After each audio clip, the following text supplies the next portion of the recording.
ఏపీలో ఉన్నత విద్యా మండలిలో నిధుల గోల్మాల్ వ్యవహారం వెలుగులోకొచ్చింది. గత వైసీపీ ప్రభుత్వంలో మండలి కార్యదర్శిగా నియమితులైన నజీర్ అహ్మద్ను కూటమి ప్రభుత్వం నెల క్రితమే తొలగించింది. మండలి జాయింట్ డైరెక్టర్ కృష్ణమూర్తికి పూర్తి స్థాయి అదనపు బాధ్యతలు కూడా అప్పగించింది. అయితే ఆర్థిక ఖాతాల అప్పగింతలో చిక్కులు చోటు చేసుకున్నాయి. ఇక క్యాష్ బుక్లు లేకుండా ఖాతాలు అప్పగిస్తామని నజీర్ అహ్మద్ చెబుతుంటే ఇన్ఛార్జ్ కార్యదర్శి అంగీకరించడం లేదు. దీంతో ఈ నెల 13వ తేదీ వచ్చినా మండలి ఉద్యోగులకు జీతాలు అందలేదు. ఇన్ఛార్జ్ చైర్మన్ నుంచి సాధారణ ఉద్యోగుల వరకు అందరికీ జీతాలు నిలిచిపోయాయి. క్యాష్ బుక్ లో మాయం కావడంతో మొత్తం నిధుల్లో ఎంత మేర దారి మళ్లాయోననే అనుమానాలు వ్యక్తమవుతున్నాయి. జగన్ ప్రభుత్వంలో ఉన్నత విద్యా మండలిలో నిధులను ఇష్టారాజ్యంగా ఖర్చు చేశారు. రకరకాల ప్రాజెక్టులను తెరపైకి తీసుకొచ్చి కోట్ల రూపాయల్లో బిల్లులు చెల్లించారు. చివర్లోనూ హడావిడిగా ఎడెక్స్ అనే కంపెనీతో 50 కోట్ల రూపాయల ఒప్పందం చేసుకున్నారు.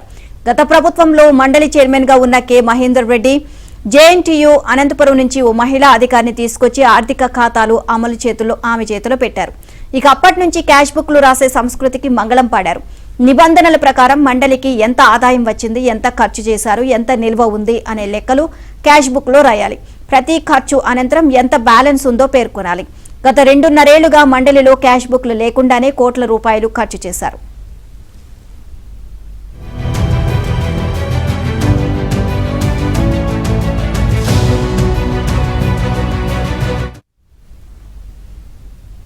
మండలిలో ప్రధానంగా 3 రకాల ఖాతాలు ఉంటాయి.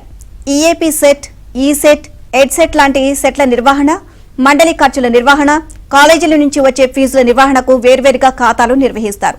ప్రతి సెట్ కు ఒక ప్రత్యేక ఖాతా ఉంటుంది. ఇలా దాదాపు 50 రకాల బ్యాంక్ ఖాతాలు ఉంటాయి. గతంలో ప్రతి ఖాతాకు క్యాష్ బుక్లు నిర్వహించేవారు. 2.5 ఏళ్లుగా క్యాష్ బుక్లు లేకపోవడంతో ఫీజుల ద్వారా వచ్చింది ఎంత, ఖర్చు చేసింది ఎంత అనే దానిపై స్పష్టమైన లెక్కలు లేవు. ఓవరాల్ గా ఈ అంశానికి సంబంధించి మరింత సమాచారాన్ని మా కరెస్పాండెంట్ ప్రసాద్ అందిస్తారు. ప్రసాద్, పూర్తి డీటెయిల్స్ ఏంటి? పవన్, వైసీపీ ప్రభుత్వంలో అనేక ప్రభుత్వ శాఖలకు సంబంధించి లెక్కలు కూడా దొరకకుండా చేసిన పరిస్థితి. అందులో ప్రధానంగా ఉన్నత విద్యా మండలిలో కూడా ఇప్పుడు అదేవిధంగా గోల్మాల్ వ్యవహారం వెళ్ళలోకి వస్తా ఉంది.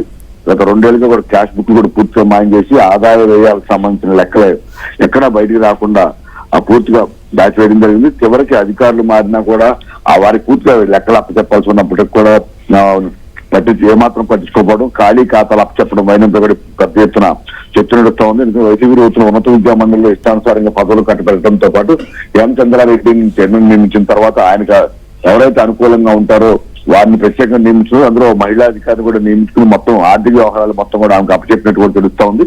అప్పటి నుంచి కూడా క్యాష్ బుక్ రాసే సంస్కృతి పూర్తిగా వదిలేసి నేరుగా అన్ని ఆర్థిక వ్యవహారాలు మొత్తం కూడా ఆమె స్వయంగా నడపడంతో పాటు ఎక్కడ ఉన్నత విద్యా మండలికి సంబంధించిన ఖాతాలు కూడా పూర్తిగా పక్కన పెట్టి తన సొంత ఖాతాలకు డబ్బులు మళ్లించుకున్న వాటి ద్వారానే ఆర్థిక వ్యవహారాలు నడిపినట్టు కూడా ఇప్పుడు తెలుస్తా ఉంది.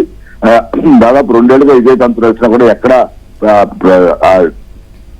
ఉన్నతాధికారులు కూడా దీనిపై పట్టించుకోకపోవడం, కనీసం దీనిపై విచారణ కూడా చేయకుండా ఇష్టానుసారంగా వ్యవహరించడం అయినా ఇప్పుడు అందరూ కూడా ఆశ్చర్యపరుస్తోంది. తాజాగా ఆ ప్లేస్ లోకి మరొకరు వచ్చినప్పటికి కూడా ఖాళీ ఖాతా బుక్ చెప్పడం, డబ్బులకు సంబంధించి నిధులకు సంబంధించి లెక్క పత్రం లేకపోవడంతో ఇప్పుడు వాటిని ఏ విధంగా స్వీకరించాలని కూడా చర్చ నడుస్తోంది.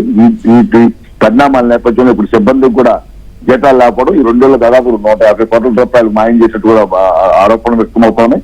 దాదాపు ఇప్పుడు 15వ తారీఖు వచ్చినా కూడా జీతాలు చెల్లించబోవడంపై సిబ్బంది, అధికారులు కూడా ఆందోళన వ్యక్తం చేస్తున్నారు. దీనిపై ప్రభుత్వానికి ఇప్పటికే ఫిర్యాదులు చేసిన నేపథ్యంలో ఈ 2 ఏళ్లలో ఈ ఖాతాలకు సంబంధించి ఆర్థిక లావాదేవీలకు సంబంధించి కూర్చొని విచారణ చేయాలని కూడా ఇప్పటికే భావిస్తా ఉన్న పరిస్థితి. మొత్తం హేమచంద్ర రెడ్డి కన్సర్న్లోనే మహిళాధికారి మొత్తం డబ్బులు ప్రాజెక్టు కూడా సిబ్బంది చెప్తా ఉన్న పరిస్థితి. దీనికి సంబంధించి పూర్తి స్థాయిలో ఆధారాలు కూడా సేకరించిన తర్వాత చర్యలు తీసుకునే అవకాశం కూడా చెప్తా ఉన్నారు. మరోవైపు ఇప్పటివరకు సిబ్బందికి జీతాలు అందరి నేపథ్యంలో ప్రభుత్వం తమను ఈ నెలకే ఏదో విధంగా ఆదుకోవాలని కూడా విజ్ఞప్తి చేస్తున్న పరిస్థితి అయితే కనిపిస్తా ఉంది. ఇది ఉన్నత విద్యా మండలి గతంలోనే ఆ కేటాయింపులకు సంబంధించి కూడా అనేక అక్రమాల అవకతవకలు బయటపడ్డాయి. అప్పుడు ఆంధ్రజ్యోతి పెద్ద ఎత్తున వార్తలు కూడా రాసినప్పుడు కూడా వైసీపీ ప్రభుత్వం ఏమాత్రం పట్టించుకోగా వాటిని పక్కన పెట్టిన పరిస్థితి. ఇప్పుడు కూటమి ప్రభుత్వం వచ్చిన తర్వాత ఇతర ప్రభుత్వ శాఖల తరహాలను ఉన్నత విద్యా మండలి జరిగిన అవకతవకలు కూడా విచారణ చేయాలని డిమాండ్ వ్యక్తమవుతున్న నేపథ్యంలో ఇప్పుడు ఈ 2 ఏళ్లుగా క్యాష్ బుక్ మాయం కావడం, గతంలో కూడా చాలా ప్రభుత్వ శాఖల్లో రికార్డులు తగ్గిపోయిన పరిస్థితి కూడా మనం చూసాం. ఇదే తరహాలో చాలా అవకతవకలు బయటపడకుండా అక్కడ పనిచేసిన వారే ఇష్టానుసారంగా ఇట్లా రికార్డు మాయం చేయడం కావచ్చు, రికార్డు దర్శనం చేయడం ఘటనలు జరుగుతున్న నేపథ్యంలో ఇటీవల చంద్రబాబు సీరియస్ అయిన పరిస్థితి. ఆయా శాఖ ప్రభుత్వ ఉన్నతాధికారులు అన్ని ఇటువంటి ఘటనలపై విచారణ చేసి చర్యలు తీసుకోవడం కూడా నిర్లక్ష్యంగా వ్యవహరిస్తారని ఆయన మండిపెట్టే పరిస్థితి. ఇప్పుడు ఇది ఉన్నత విద్యా మండలిలో కూడా ఈ గోల్మాల్ వ్యవహారంపై వెంటనే విచారణ చేసి ఎవరైతే పాత్రదారులు సూత్రధారులు వారిపై చర్యలు తీసుకోవడంతో పాటు ఇటువంటి కీలకమైన జగలో మరోసారి ఇటువంటి ఈ తరహా మోసాలు కావచ్చు అవినీతి జరగకుండా అన్ని రకాల చర్యలు తీసుకోవాలని మాత్రం ఉద్యోగులు కోరుతున్నారు. Pawan right, thank you Prasad, thanks for the update.